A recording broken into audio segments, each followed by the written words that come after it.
Now at 5, a southeast Kansas community could soon lose its only grocery store. Plus, safety and schedules were a priority on this first day of classes for Joplin grade schoolers, and Texas Republicans move forward with controversial redistricting plans pushed by President Trump. I'm Erica Brown with more on those plans and the backlash to the new map. The 4 states' most watched news starts now. The future of a city-owned grocery store in Erie, Kansas is up in the air again. This is KOIM News at 5. I'm Dow Quick. The city purchased the Erie Market in 2020 with the goal of keeping a local store in town. 1 year ago, River Grocery LLC leased the store and took over operations. But staff have now been informed the company is going to cease operations by the end of August when River Grocery's 1-year lease with the city expires. Community members are now concerned about the future of the market and what it could mean for the area. I'm not very happy about it because like I said, I do not drive out of town. I stay in Erie, and I am concerned because, I have to have my husband stop, and he does not like Walmart. We reached out to the owner of River Grocery LLC for a statement. He agreed, but we are still waiting to receive one. Iola city officials say they're fed up with repeat offenders ignoring yard nuisances orders.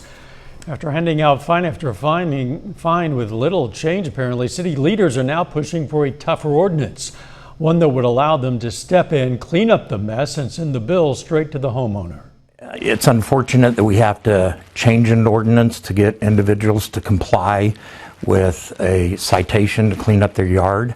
They are given ample opportunity to do so. They have 10 days upon receipt of the notice that there's a violation, and at the end of 10 days they are issued a citation should they not clean up their property. The city manager says the ordinance goes before the council on Monday. He thinks the bill will have no problems passing. The bell rings, the door opens, and school is back in session across the Joplin School District. Soaring Heights Elementary pickup was busy on this first day of school. First day is all about safety and schedules. The students will spend the day relearning what it means to share the building with more than 500 other people. For the first day is huge. So we start months in advance, planning out our master schedule, making sure that all students have equity to access and instruction. We also start setting goals together as a team to decide what we're going to focus on this year. And then the teachers start showing up several weeks in advance to prepare classrooms so that they're absolutely perfect learning environments for all of our kids. For the next few days, the students will continue to learn just how to be a student. As the school year kicks off, today students at George Nettles Elementary in Pittsburgh celebrated with a House of Dragon balloon popping party. Celebration is part of a redesign of the school's social, emotional, and character education program, drawing inspiration from the theme How to Train Your Dragon and Harry Potter. The kids were full of excitement as they discovered which of the 4 houses they'll belong to during their time at the school. Educators hope the program will give students a sense of community throughout their years at George Nettles. Community where students are embraced in a group where they will stay from kindergarten to 5th grade. Educators hope to continue the program as it will assist students of all ages. Let's check in with Chief Meteorologist Doug Hetty for a first look at the weather. Yeah, and it turned out to be another hot one today, but not as hot as what we have seen over the past couple days. But the lower 90s sticking around as we go through the rest of the week for us this week. But at least we are looking a little bit better as we go through the next few days. Dow, this is the second time this week this is frozen up on me. All right, so let's go. Humidity is going to be a little bit lower across the region, which is good news. Much cooler temperatures are going to move in as we go through next week, which is a great sign to see across the region. All right, so not too much going on for us. We do have mostly sunny skies, but there are a few random little thunderstorms in our far southeastern counties. Most of us are going to stay dry. We're going to back down to about 70 degrees by morning. Once we get into the afternoon, I think most of us right around 90 degrees, which is pretty good. If you're getting out this evening, we'll slide back through the 90s, 80s, 70s for us later on tonight. And we're going to talk about that cooler air working in here in just a bit. Catching a few. The Republican-controlled Texas House is set to pass a new redistricting map today. that would most likely result in the GOP gaining 5 additional seats in Congress. The controversial move has sparked redistricting plans in other states across the country. Erica Brown has the latest from Capitol Hill.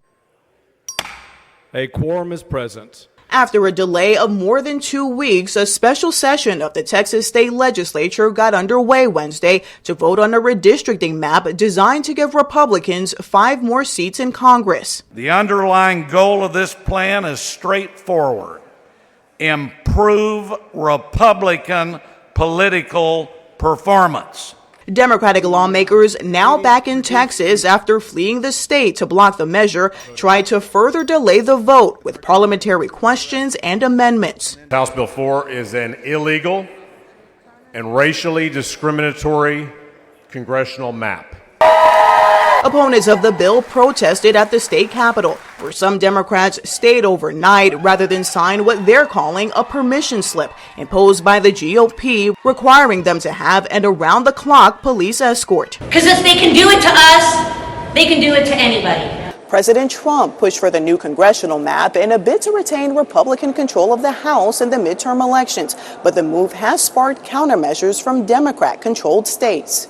In California, Democratic lawmakers are moving ahead with new congressional maps of their own. This constitutional amendment, along with the 2 companion bills, are a measured and thoughtful response to the power grab that is happening out of Washington, D.C.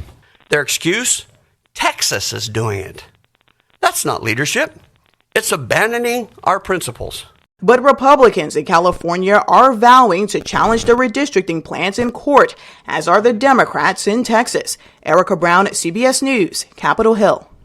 This could be just the beginning of the redistricting battle. Other states, from Democrat-controlled New York to Republican-controlled Florida, are considering changes to their congressional maps that could help their party gain more seats.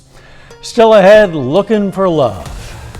A PowerPoint pitch to help a friend find a love connection. I'm Jared Hill with the event that's putting a new spin on matchmaking. And the American Academy of Pediatrics has new guidelines concerning COVID vaccines for children, but not everyone's in agreement. That's next in Health Watch.